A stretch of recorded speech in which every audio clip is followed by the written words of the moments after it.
दादी के सामने निहार के दोस्त की मां की रूह नमूदार होती है।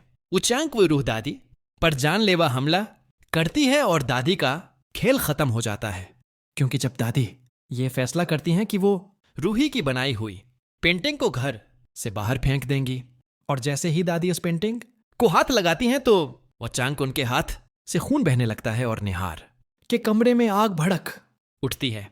पूरे घर में अफरा तफरी मच जाती है। निहार फौरन आग बुझाने की कोशिश करता है और बाकी सब लोग खौफ के मारे कमरे से बाहर निकल आते हैं, मगर दादी किसी से कुछ नहीं कहती। बस अपने दिल में ये इरादा कर लेती हैं कि चाहे कुछ भी हो जाए ये पेंटिंग घर से बाहर करनी ही होगी। वक्त गुजरता जाता है और दादी की बेचैनी बढ़ती जाती है। उन्हें लगता है कि जब तक ये पेंटिंग घर में है सुकून नाम की कोई चीज नहीं रहेगी। उनके दिल में हर वक्त खौफ और गुस्सा बना रहता है। रात गहरी होते ही जब सब लोग सो जाते हैं तो दादी आहिस्ता आहिस्ता कमरे से बाहर निकलती हैं। वो चंद आदमियों को फोन पर बुलाती हैं।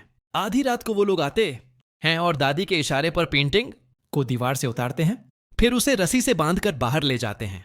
इसी दौरान राहदारी में लकड़ी की चरचराहट और कदमों की आहट गूंजती है।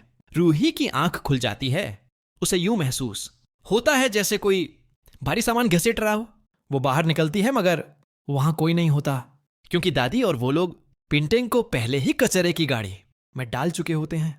दादी उन्हें पैसे देती हैं और गाड़ी अंधेरे में गायब हो जाती है। दादी सुकून की सांस लेती हैं और दिल ही दिल में सोचती हैं कि जिस तरह उन्होंने रूही की पेंटिंग को घर से निकाला है, बिल्कुल इसी तरह एक दिन रूही को भी उस घर से बाहर निकाल देंगी। वही पेंटिंग दोबारा दीवार पर लटकी होती है। दादी के कदम डगमगाने लगते हैं। इनका चेहरा जर्द पड़ जाता है और आंखों में खौफ झलकने लगता है।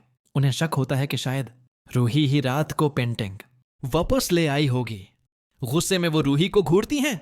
रूही उनकी नजरें देख कर कुछ समझ नहीं पाती और मासूमियत से निगाहें फेर लेती है। लेकिन दादी का गुस्सा और शक और बढ़ जाता है। रात को दादी एक बार फिर पेंटिंग को बाहर फेंकने का सोचती हैं। जैसे ही वो पेंटिंग के करीब जाती हैं और हाथ लगाती हैं तो अचानक उसकी सतह से अजीब व गरीब आवाजें आने लगती हैं। आवाजें इतनी खौफनाक और प्रासरार होती हैं जैसे कोई अंदर से सरगोशी कर रहा हो। आहिस्ता आहिस्ता पेंटिंग की सतह पर साए बने और मिटने लगते हैं, जैसे कोई अंदर से निकलने की कोशिश कर रहा हो। पेंटिंग से सर्द हवाएं निकलकर पूरे कमरे में फैल जाती हैं। दादी का दिल जोर जोर से धड़कने लगता है।